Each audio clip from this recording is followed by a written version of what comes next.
Are you ready for three, Yeah. 2, 1? The Makers International podcast is brought to you by Yorkshire Grit, the Woodturner's Abrasive Paste, Highland Boxes for all of your resident hybrid pen blanks and knife scales, Mancrafting for amazing customizable powder-coated Yeti mugs, and by Harneal Media for their website development and hosting services. For more information, go to www.makersinternationalpodcast.com and click on sponsors. Hello. Good afternoon, good evening, good night, good times, whatever time it is, wherever you are listening. Today with me, as always, Mr. Chris Cute. What's up? Mr. Jake Thompson. Hello, I'm ya. And, wow, we've really gone old school. Joe's turned Texan and grown about 4 foot. That's right. He thought he was taller than me. He's not. And obviously me, Jamie.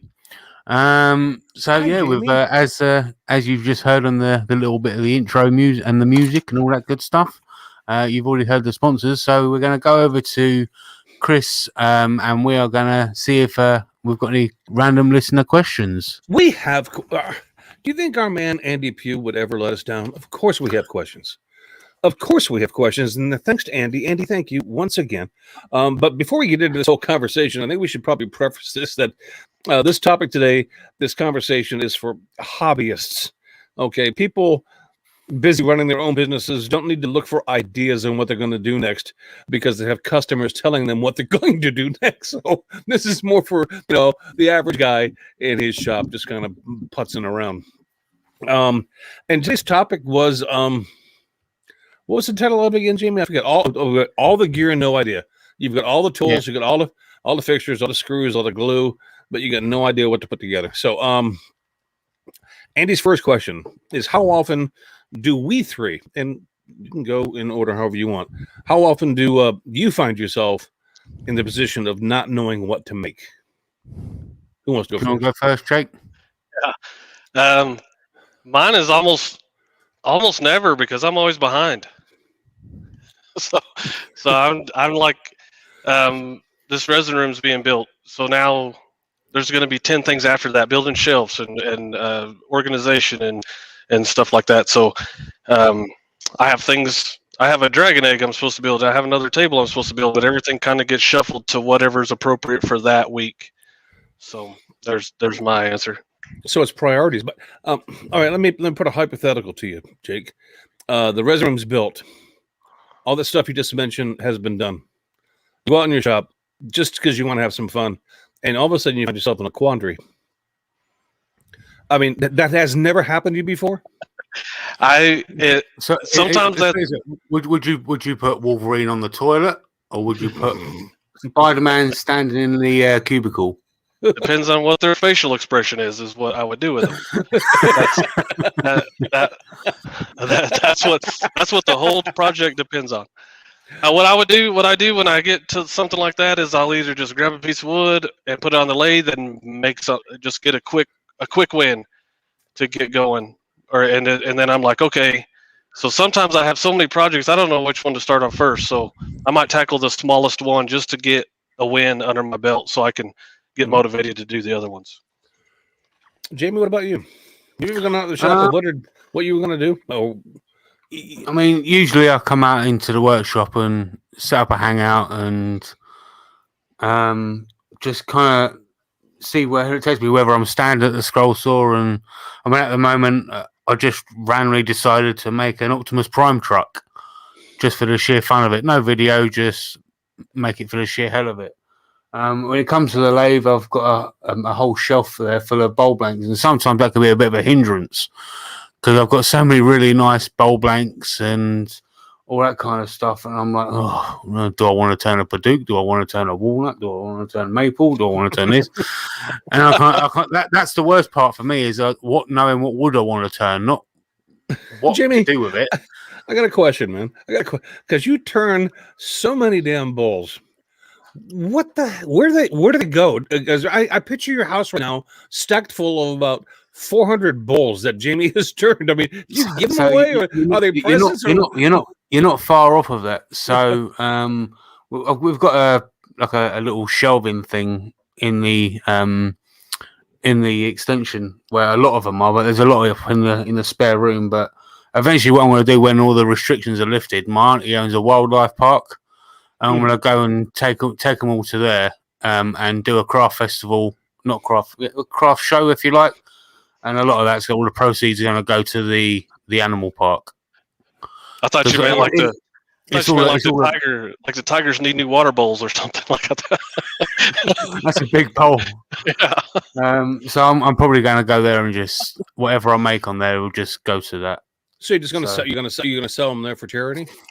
Yeah, basically, yeah. God, So- I love you. That's probably what I'll do with that. I can't give the shavings or anything like that to them because some of them could be toxic.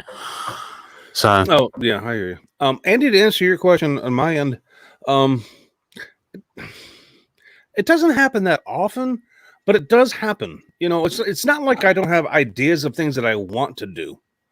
It's more of a mood thing. I don't know about you guys. It's like sometimes I will get out in my shop and I could have a list of things to do, you know, but I don't feel like making any of them. And so I sit down and go, what do I want to make? And I come up blank sometimes. And then I just go ahead and make whatever's on the list that I need to make. You know, it's kind of frustrating, but I don't really have a problem per se in coming up with something. But if I'm just doing this and if I didn't have any lists and I'm just doing this, that would be a struggle, because I mean sometimes you just really got to decide, what do I want to do? You know, because a lot of times I walk out of my shop and I don't really know what I want to do. All I know is I want to do something, you know, and I'm, you know, looking for inspiration is the key there. So, most of my ideas seem to come, well, most of my good and bad ideas seem to come when I'm under the influence of medication. After surgery, usually most of Chris's worst ideas come when I've just had surgery as well. If I'm honest, That's kind of wacky. tic-tac-toe. Hey, Jamie, I did it, man. Don't get Yeah. me. Jimmy's coming out of surgery. What you really need to make is a handheld tic-tac-toe, mate. I made one when I was a kid. You could do that. And I'm like, all right. There's a video on my channel about making a handheld tic-tac-toe game. Here's another question. How often is the situation, if you've ever found yourself in that situation, and Jake, you may have to imagine it. How often is the situation because you have too many things on the I want to make list? You know, I mean, is it, you know, it's like you walk out and you see a list of 10 things that you want to do, but then you're in my dilemma before. Like I'm in my shop, I decide, yeah, I want to make all of those, but I'm just not in the mood to do them today. You know, kind of thing. Yeah. How often is that more the case than anything else? Sometimes with my situation, it's like I need to do this before this can happen. Kind of like this table over here, the face table that I've had halfway done. I need to make eyeballs for it, and I'm going to make teeth for it, and it's like you have to break it down to smaller projects, and then make it fun. So like that's going to be its own video, is making how to make eyeballs, how to make molds of eyeballs and stuff like that. It's gonna be its own. So once again, it's a smaller project. It's a quick win. It's something that you can do. Like if you're overwhelmed with stuff or you don't know what to do, just pick something that you can get done fast, and then you'll feel better about it. Well, Jake, so you're talking about making eyeballs. You said something about making teeth as well. Your last video was about silicone. Are you about ready to make, like, you know, sex dolls or something in your shop? I mean, what are you doing? Not with teeth like that. A little buck tooth birthday? No, they're sharp. Oh, never mind. Never mind. Well, I wanted to ask you what the eyeballs were for. Is it just because you want to do it? So the table's going to be a yin and yang table. So it's going to be like a face on each side, and I'm going to put eyeballs and make them as realistic as I can make them. And there's videos out there on how to do it, but I don't want to do it like that. I want to figure out another way to do it. So that's going to be a whole nother part of that project, is putting eyeballs in there. I missed the yin and the yang table part of that. That's why I went off in my perverted way. I apologize. Yeah. Jamie, how often does that happen to you when you go out there and you obviously got a list of things that you say you want to make, but I mean, you might be stuck not wanting to make any of them.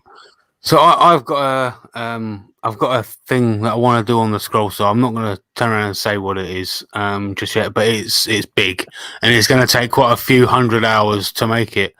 But I can't do that because obviously putting out the YouTube videos and all that kind of stuff. So I need to build up a list, a backlog of YouTube videos, so I can put my sole attention on this and just get it done. Basically, I did start doing that. Then I had a few issues with my lathe. Nearly broke a couple of fingers on the week after. Yeah, so I have got one particular project that I want to do once I've got the videos built up. But even that, when it comes to the lathe, I just said because of the choice of woods and like what do I want to make on there, whether it's a lily pot, a goblet, a bowl, or whatever. It's always you get a piece of wood and you once it's on the lathe, you still don't know what you want to do with it, what shape of bowl and all that kind of stuff. So yeah, it's one of those things. His next question is, and Jamie probably won't be able to relate. Maybe he will a little bit, but it won't be the same aspect as I think with the question is intended. Jake, I know won't. Jake is just going to go, no, I don't really have one. His next question is, if you go out in your shop and you're wondering what to do, he's wondering, do you not have a honey-do list? And the answer to that question is, yes, I do. But it's most of the time the last things that I absolutely want to do. But yeah, I do. Jamie, do you have a honey-do list? So I've got a good way of avoiding it. I'm all ears now. Talk to me. Right. So all you got to do is just say no.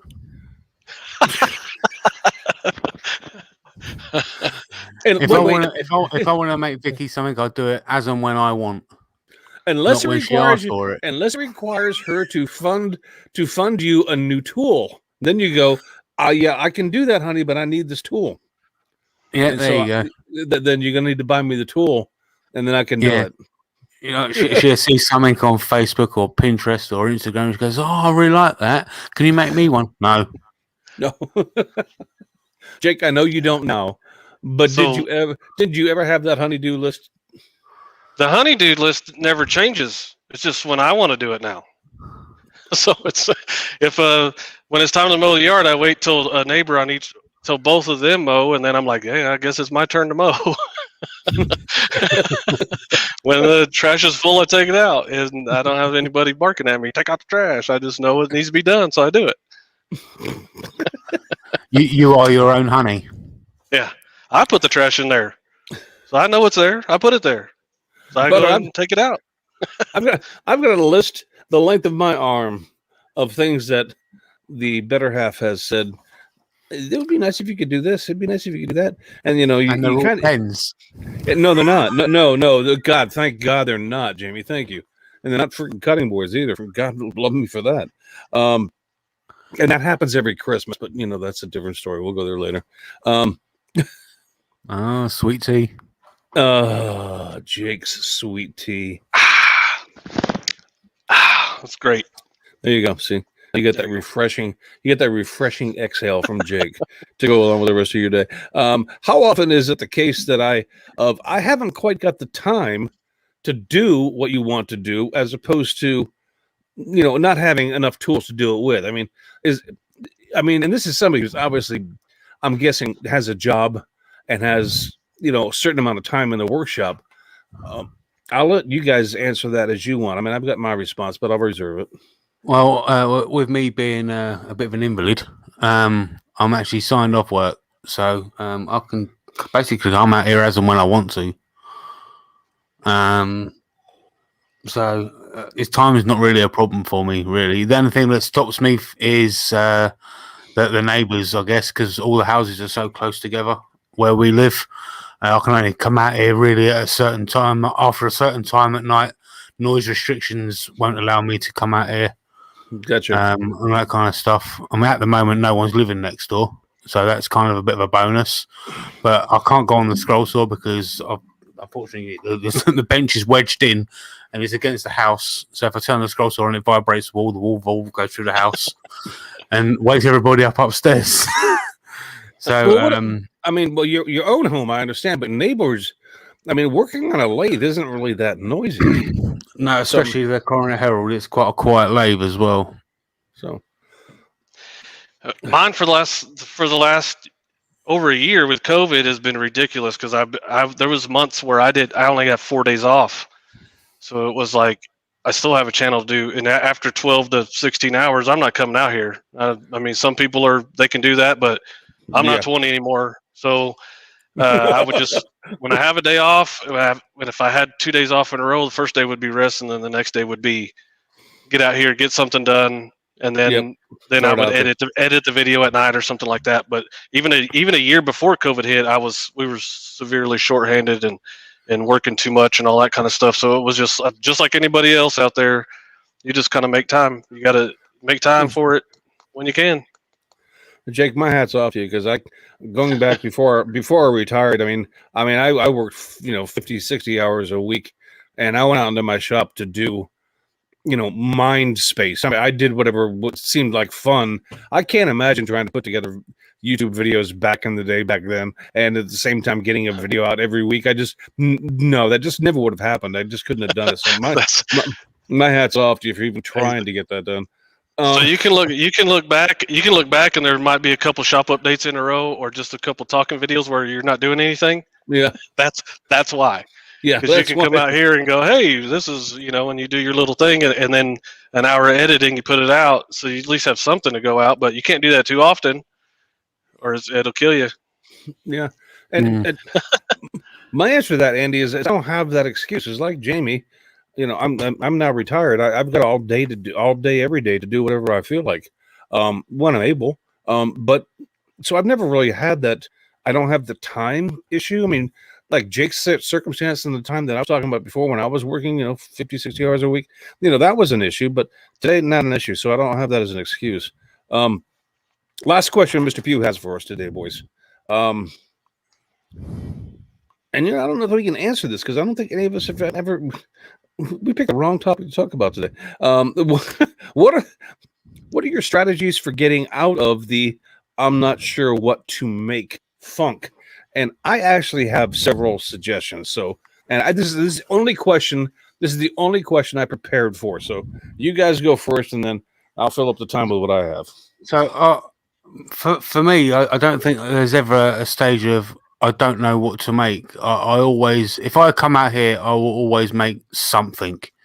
If I'm standing at this scroll saw, I've always got little pieces of wood just sitting around me. I'll pick up a small piece of wood and I'll randomly make something with it, and that will eventually evolve into, there's a lathe over there, and all of a sudden I'm picking up my camera and while I'm at it, I might as well record that, and I've got another YouTube video, and that's kind of how it all started for me. I was out here in a hangout with a bunch of friends and just talking, and all of a sudden I started turning on the lathe, and before I know it, I was like, what, I really should be recording these.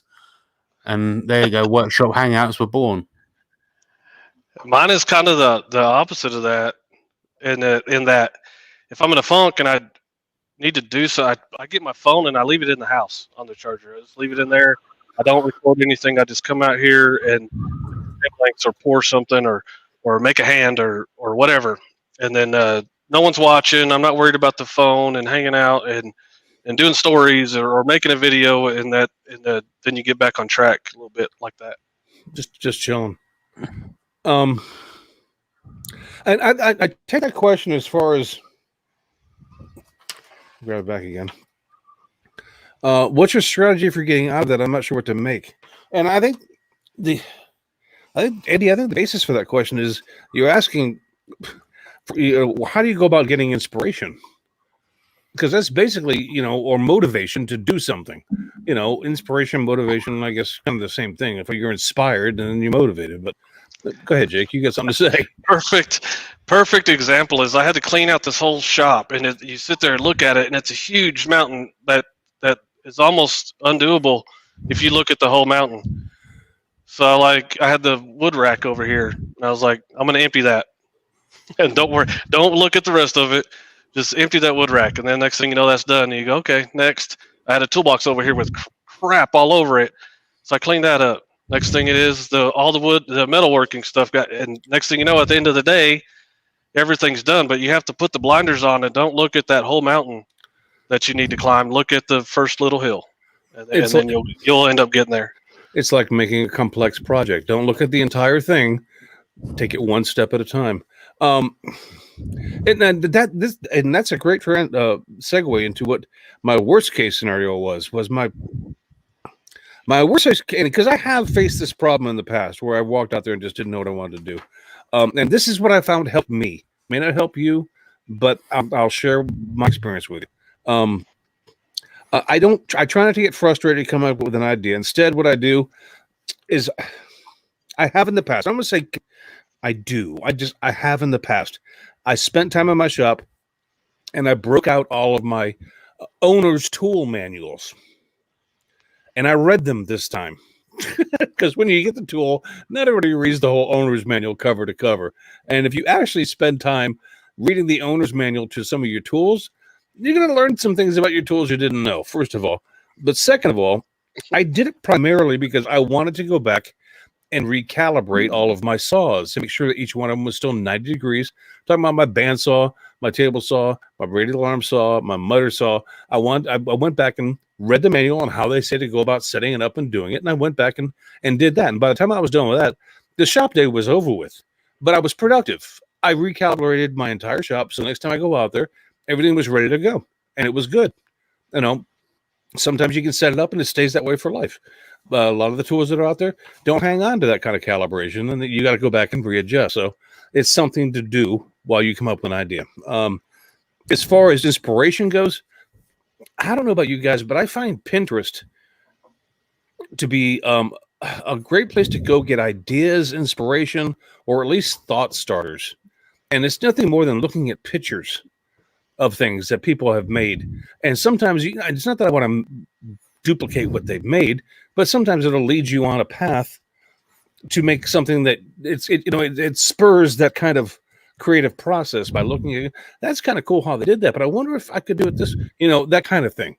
So that's not a bad way to go about it. I mean, I don't know how you guys feel about it, but I've turned to Pinterest more than once. And like we mentioned earlier, if you don't have one already, then go to your significant other and ask him what he or she needs. Because trust me, you'll get something. I can't guarantee you're gonna like. I can't guarantee you're gonna like it, but you're gonna get something. You know what? And the other thing is the other scale. The other scale. This is pick something that you've always felt intimidated about. Cameras off, not videoing this. Just you and your time in your shop. Pick a project you've always felt intimidated by, as long as it's not like building Noah's Ark. I'm talking about smaller projects, but you weren't quite sure how to put it together. Spend some time in your shop out there and start trying to, make the first cut on a piece of wood and start trying to put it together. And chances are you're going to fail, but you're going to learn something along the way, and then try again and try again and try again. And you might end up learning something along the way. It's production. It's productive time, I guess is what I'm saying, more than anything else. I'm not trying to preach to anybody. I'm just saying, at least you're spending productive time out in your shop. If that's what you want to go out and do, then there you go. Yeah. So with that, I think we was gonna kind of go for like a 2.0 of a previous episode that we once did called the Indian and the Arrow. This was an episode that we first done on May 2017, which is actually an episode that Mr. Morley himself brought up. Hi, Richard. Yeah, we're revisiting one of your topics, the Indian or the Arrow. Yeah, you remember that one? Remember when you confused Chris? I was confused as hell about what that meant. What are you talking about, the Indian or the Arrow? What the hell does that mean? Basically, what that where that stemmed from was I actually went back to what Bitovic said to get the real context of where it came from. So what it was Richard said that Jay Bates got a comment on one of his videos, and if you don't know who Jay Bates is, go and YouTube it. You won't regret it. Jay Bates got a comment on one of his videos. Excuse me. And it basically said if I had $100,000 worth of tools, I could do that too. Now you've probably seen them sorts of comments all over YouTube. You may even got one yourself. Jake obviously has. He's just raised his hand. Yeah. And to which Jay responded back, "It's the Indian, not the arrow." Basically meaning it's him doing the work, not the tool. Hence the Indian, not the arrow. So we're going to kind of go back and revisit that. So yeah, it's kind of like the Festool, a great brand to use, but does that mean you can't do it with a much cheaper brand? No, Yeah, no. and don't, I mean, yes, I said Festool, but it could be a DeWalt brand rather than a Parkside from Aldi or Lidl. Do you know what I mean? Or Harbor Freight, yeah, or a Harbor whatever. Freight, you know. So You know what? Yeah, You know what? I think what sometimes is just needed is practice on the tool that you have. If you've never done a Yeah. certain thing on a tool you've had, practice on it, and do it. It's it's because and Richard, God love you. It is the Indian, and it's not the arrow, because I've seen people talk about that, Jamie, all the time about, well, if I had all those tools, I could make that too. And I look at them and I shake my head and I go, no, you couldn't. No, Yeah. you could. No, you couldn't. So I don't care. Here's a little Um, story. Here's a little story, and I don't think there's any children in the chat, so watch out. I got a comment like that on mine, and I kind of can't. I keep my channel real clean and family friendly. So what I do is, somebody said that if I had all those tools, I'd be able to do that too. So I screenshot it, I send it to Jamie, and then he got on there and commented back to the guy. That was a mistake. He said, Jamie told the guy, if you had all of his tools, you'd still be an asshole.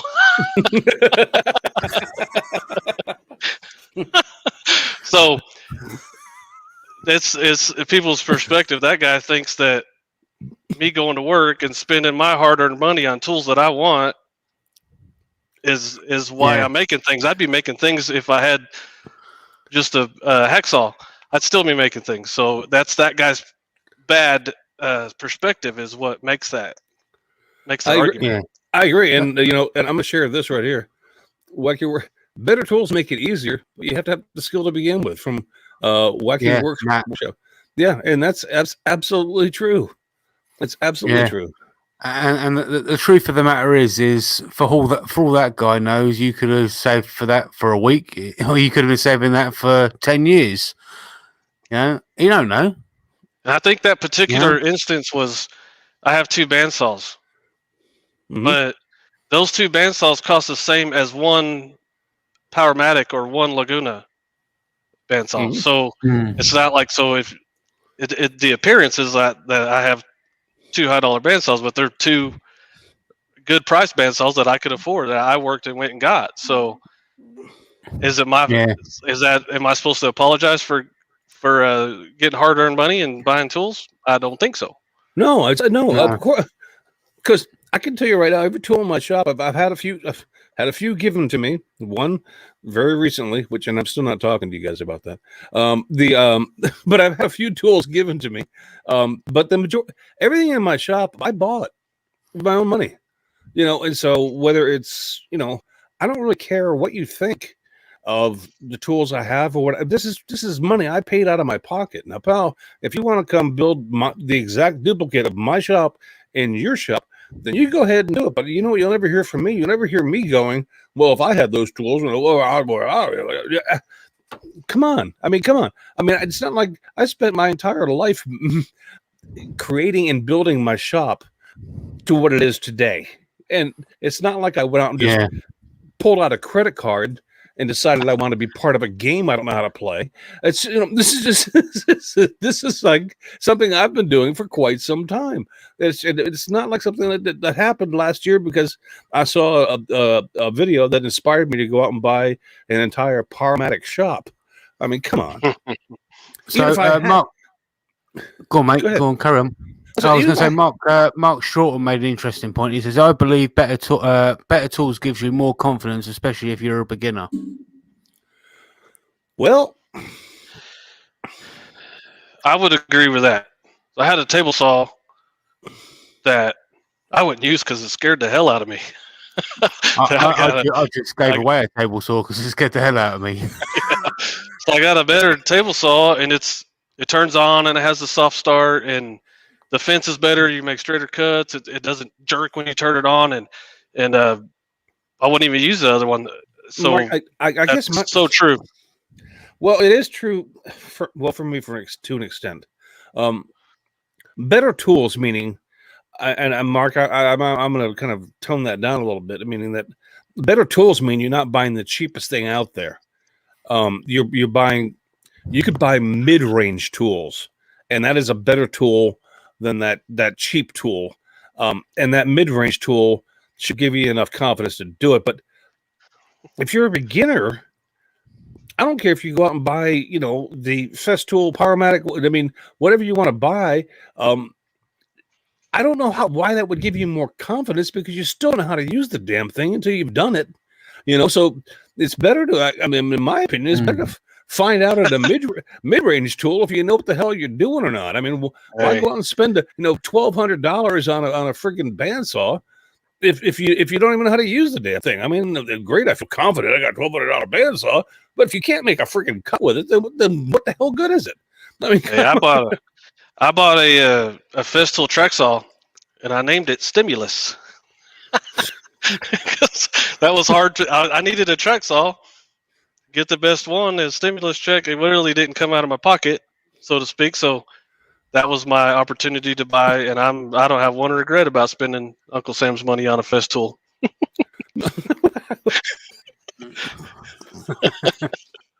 There are so many ways and so many people that would hate you that you said that I'm not even going to go there.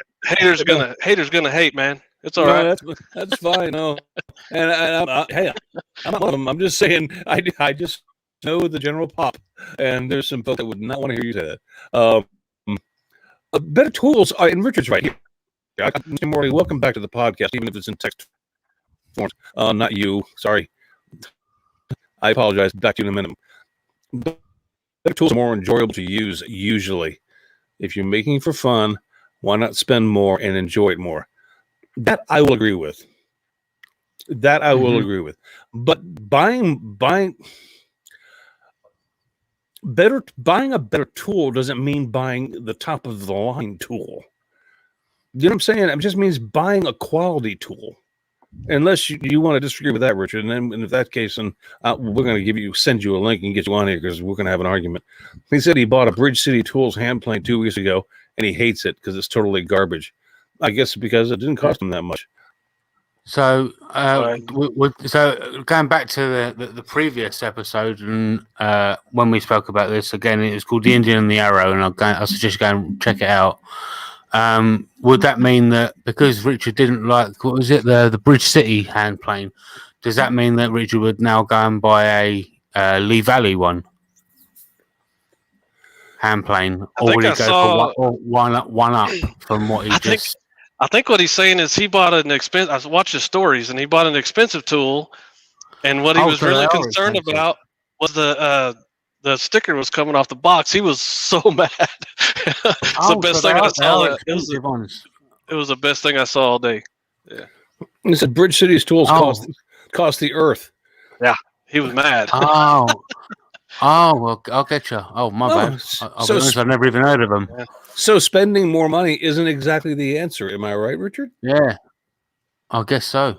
That's not always the... It's not always the answer. Not always the answer. There you go. And you know what you can buy? Why pay thousands on a CNC when you can have a scroll saw? And you know what? Larry from LC Woodworks makes a great point. He says, he's out of tools in the shop. Came with experience, but the point he's making, I want to reiterate, is it's better if you can't afford the brand new mid-range or even upper mid-range tools, then buy them secondhand. They're cheaper. And they're still just, if they're a quality tool, it's a quality tool. Now, you may have to spend some time, but like I said earlier, the owner's manual will make sure it's recalibrated and it's actually working the way it should be working. But you know what? That or compared to, saving $800, I'll do that every day of the week. You know, okay, give me that tool. I'll recalibrate it and put it in working order again and make it work. I don't care. I have a problem with that at all. Mr. Pugh made another interesting point. A Festool tool will be 99% accurate out of the box. A Parkside tool, for argument's sake, or a cheaper tool might need considerable fetting to be accurate. That's true. Yeah, That's what. And you may need to do that every single time you use it. Oh God! My last table saw before I got the one I have. I'm telling you, that thing would go out of calibration every time I used it. It's like I had to recalibrate that table saw every time I used it, and that's what finally got me so freaking pissed off about it. I get so tired of recalibrating that table saw. I was like, it's time to sell it to some other sucker because I'm not I'm not using this thing anymore. So there's the other thing is people. You see someone with a shop full of Festool, and people have a strong opinion about it. Like, I don't care what the guy makes as long as he can afford those tools. Good for him. Good for him. So, like, if you can't, don't be mad at him. Yeah. Do what you can do and don't have such a strong opinion about it. I don't understand that at all. It's pretty common. Pretty common. It's like So I'm gonna kind of put Richard back on the spot a little bit. So Richard obviously is a Festool user, and he has been for a lot of years. But there's a reason why Richard's a Festool user, because And Richard's a God bless tradesperson and he uses them a lot. Yeah. So why shouldn't he go out and make that purchase? It You know, makes sense. it's going to save him money in the long run. Yep, it sure is. You know, I think he said on the other episode, I think he bought the Festool Domino, and it quite literally made him his money back on the first job he used it on. See, now there is a tool, and I would put this into an exception because Festool makes the domino. There is no other domino type tool out there. And if you're doing a lot of joinery, fitting up tabletops, things of that nature, that tool is honestly worth the money you're paying for it, especially if you are selling. Now, if you're a hobbyist and you have the money, then God, I'm not gonna bitch at you for buying it. Go get it. But if you're struggling for cash and you're trying to figure out the best way to do something, and you really want that domino, but you just really can't afford it. Hello, welcome to my world. Buy a router, make a jig, make your own Festool. It's longer, it's harder, it's not as easy, and it's more difficult, but it does the same thing. But if I had the cash, I would buy a domino tomorrow. I swear to you, I would. Mm-hmm. I would. Yeah. And Andy's exactly the same. He said if I could afford Festool, I would buy them. I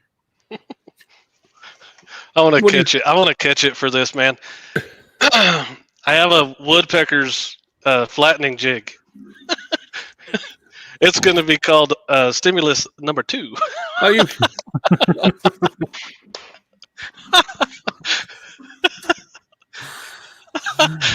Good, Jake. Why are you even getting stimulus checks? I want to know. Don't tell me now. When we get off the air, I don't know how you imagine to get these checks. Because, brother, I could use a woodpecker's flattening jig. I won't tell you. I won't tell you what number 3 is. Then. No, tell me what number 3 is. So, I had an older iPhone and I wanted the newer one. But it's a ridiculous. Just like the Festool, it's a high price thing. I'm not saying it's not worth it. I'm saying it's high priced. So like my regular money, like your regular income, I can't justify doing it. And the same thing with this phone. But I got the last stimulus, and I was like, we're getting the iPhone 12, and I've been doing my all my videos with it and everything. So I got the biggest one with the most memory, all that stuff, and it was like a luxury kind of thing. Kind of like when you get your taxes back or something, you go, treat yourself. I got the iPhone 12, and it was a stimulus plus some money. But it was after it was all said and done, it only had a little bit come out of my pocket, so it was totally worth it.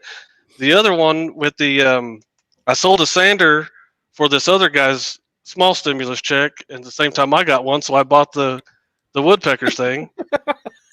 So you took his stimulus. I took his stimulus. Yeah. So it was like the Festool thing I have. You're a governmental whore. You know that, right? Hey, Yeah, but I earned every bit of it. By God, Yeah, you did. You did. I am not gonna lie. I'm not gonna argue about that. it's all the expensive stuff, all the high dollar stuff besides the CNC machine. But I've had that for years.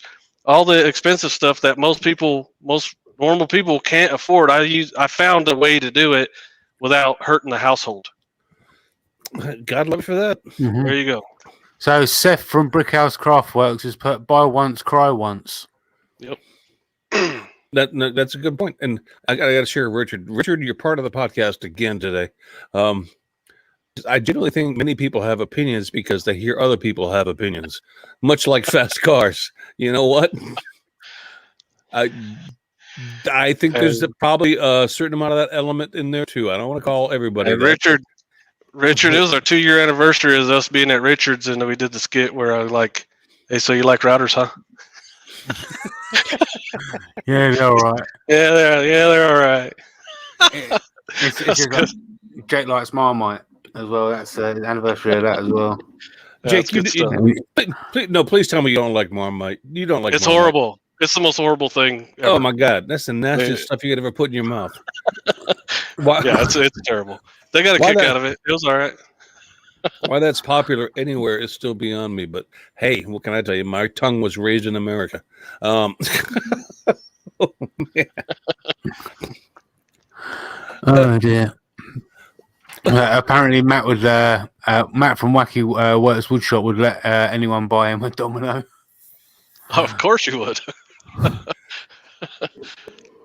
There are a lot of tools, and this gets mixed reviews, and it's have you ever looked at tool brands and you're looking into buy something and then you get mixed opinions on things? You get mixed opinions. Oh, very much so.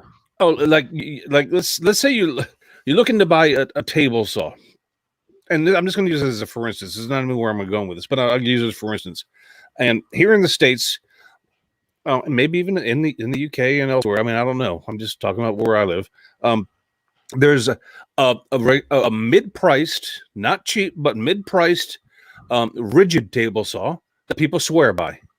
There's also a mid-priced Delta table saw that other people swear by. And it's like people want to argue about which is the better. And frankly, I don't care. My problem with buying new tools is I want to see what the consistency of the comments. I want to find out how consistent a certain problem keeps cropping up.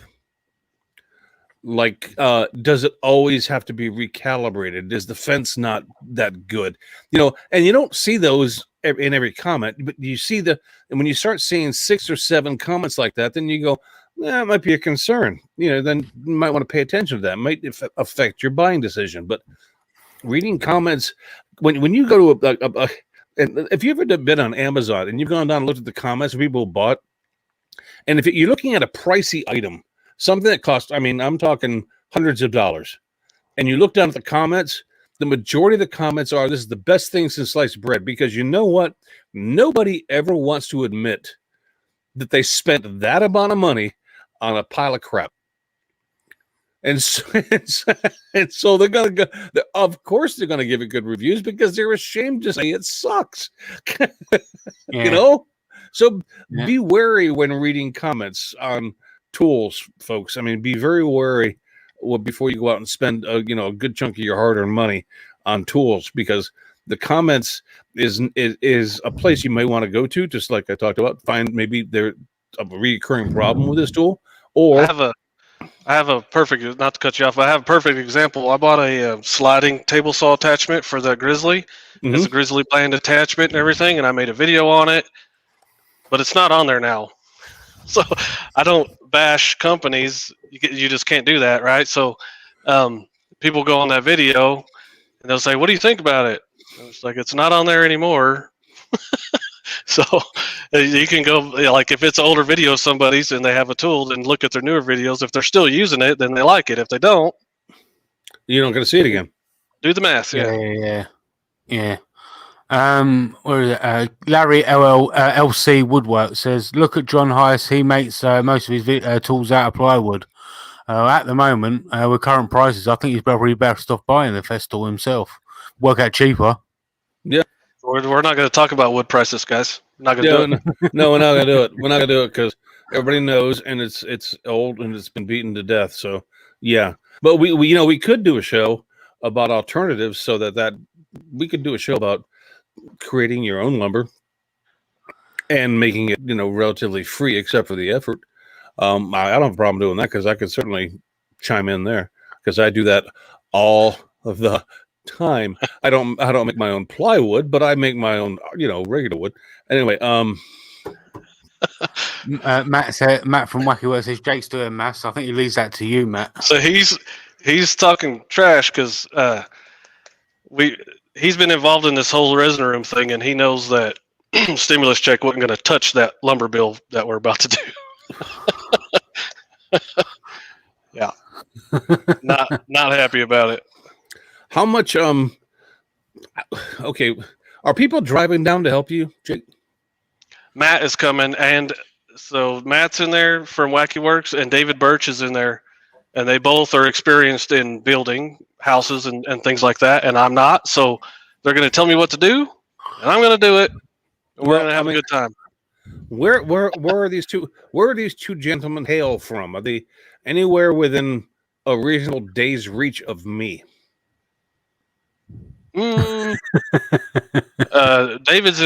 David's across town from me in Amarillo, so that's the one to know. That's not going to be on. And then Matt he's in Georgia, Tallapoosa. All right, no, that's not going to work Tallapoosa, either. Georgia. That's not going to work either. Okay, I like.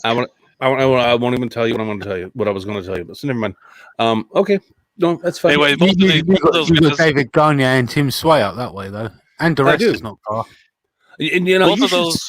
Yeah, go ahead. you should see what David Gagne gave me. By the way, he stopped by my house like I guess it's about a month ago now, and he dropped off this antique stand up. I mean, it's like this high. I mean, you can't see that on Instagram or SoundCloud. Excuse me. It's about 4 foot tall, old wooden boxed radio that is absolutely gorgeous. Nice. It needs to be refinished. But he knew I was in radio, and he said, "Would you like this?" And I went, "Oh hell yeah!" He says, "It's either coming to your house or it's going to the dump." I go, "Nope, bring it, bring it. I want that." So that's going to be a refinishing project I have coming up. But anyway, yeah, David's good people. So's Tim. They're both good guys. But Jake, I have a bunch of lumber in my shop that I currently don't have a need for, and I would have given to you, so to save you some cash. That's why I asked. I appreciate it. We're in too deep at this point. Chris Schwinn says he's going to get learned how to build a room. She's trying to make fun of us. Oh, Texas and Georgia. He's a country boy too. Yep. Yeah, he's all right.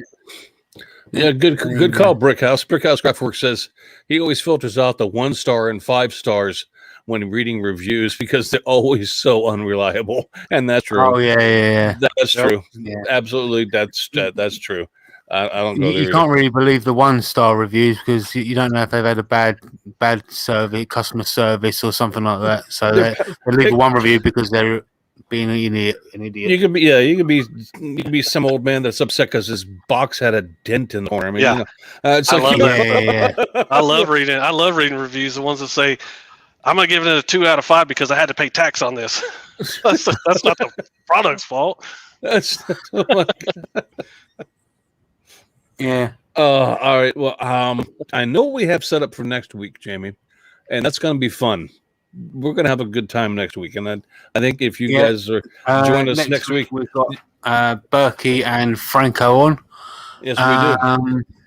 Yeah, we're going to be talking about the Virtual Craft Festival and Franco cooking again with Andy and me in the gallery. Yeah, that seemed to be a bit of a fan favorite last time. But it was with my mother anyway. She laughed. Oh, but we're not done yet. So, Jamie, I think it's time for the old Viking lady to break out her sword and thing, and the what are those blonde braids that they wear on stage, and the Viking hat, and belt out a song. So, You're on your own Hey. today, buddy. We gotta remember to take off the headphones today. That's all. Go ahead. Anytime you're I'm ready. gonna take it. It's I'm gonna time take it like a for man.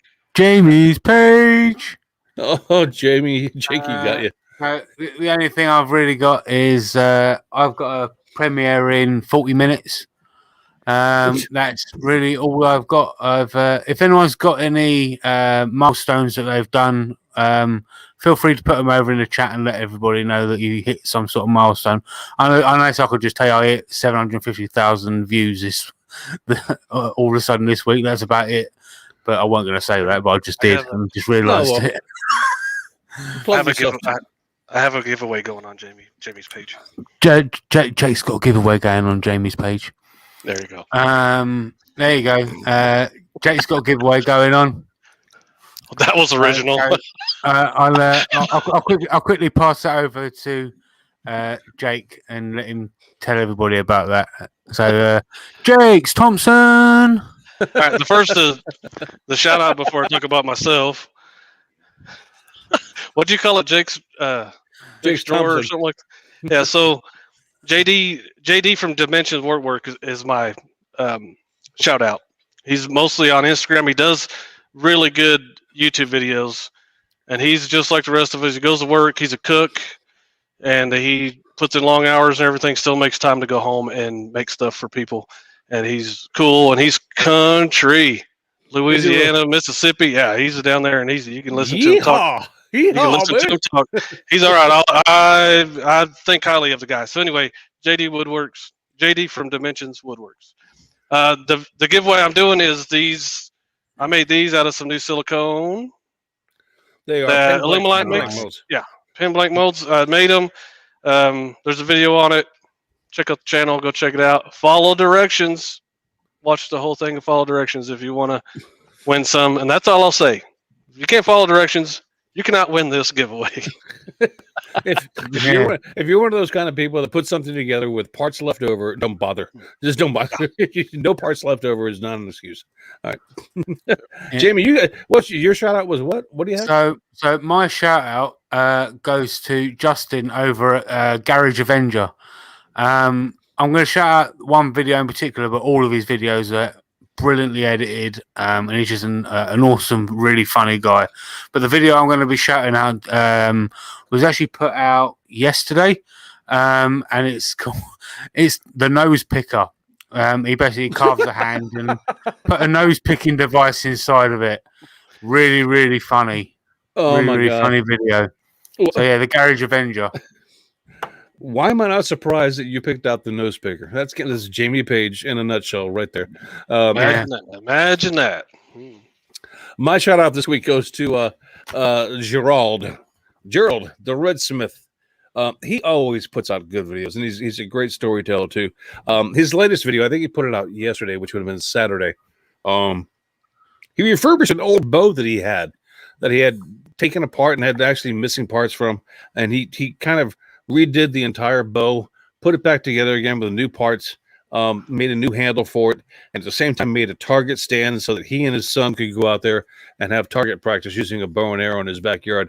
If you love the Redsmith, if you ever haven't heard from him, then get out from underneath that rock, go subscribe, and then go watch Gerald's video channel because he puts out good stuff. So Gerald from the Redsmith, that's my. I want to say the Redsmith's doing it full time now as well, so he definitely needs all the support as well.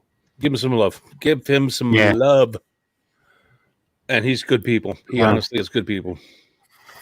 Yeah. So there we go. So I guess it is in until next week when we'll be Craft Festival. We'll be talking about the Craft Festival and probably giving Franco and Andy a bit of jip. Wait. I want to talk about this Craft Festival real quick because Jake, I know you're involved in it, right? Yeah. Yep. And matter of fact, the giveaway I'm doing is going to be the winners are going to be announced on the Craft Festival with me and Jamie on that. So stay tuned. And Jamie, you as always are kicking it off. I am. Hey, what time in the morning in the UK? So it'd be 10 a.m. In the UK. So it starts 5 a.m. Eastern time here in the States. That's correct. Okay.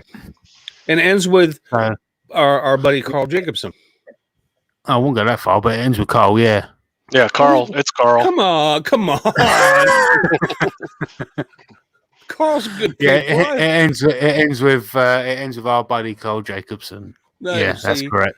God, I'm telling you, Carl, if So you're listening, I'll quickly pull it out of him.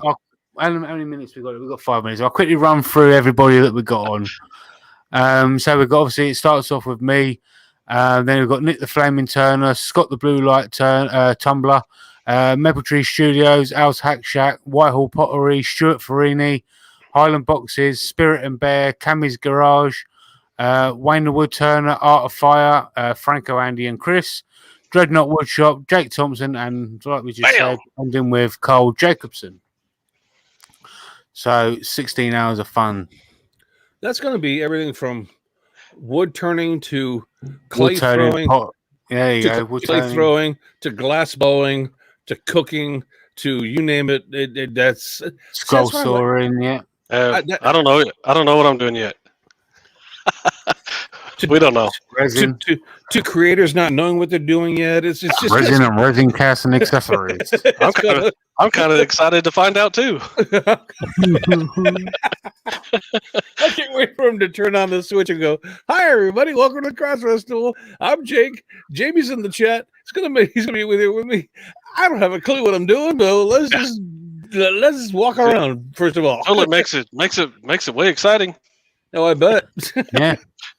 Yeah, there you go. Makes the chances of a fail skyrocket. Anyway, it's okay.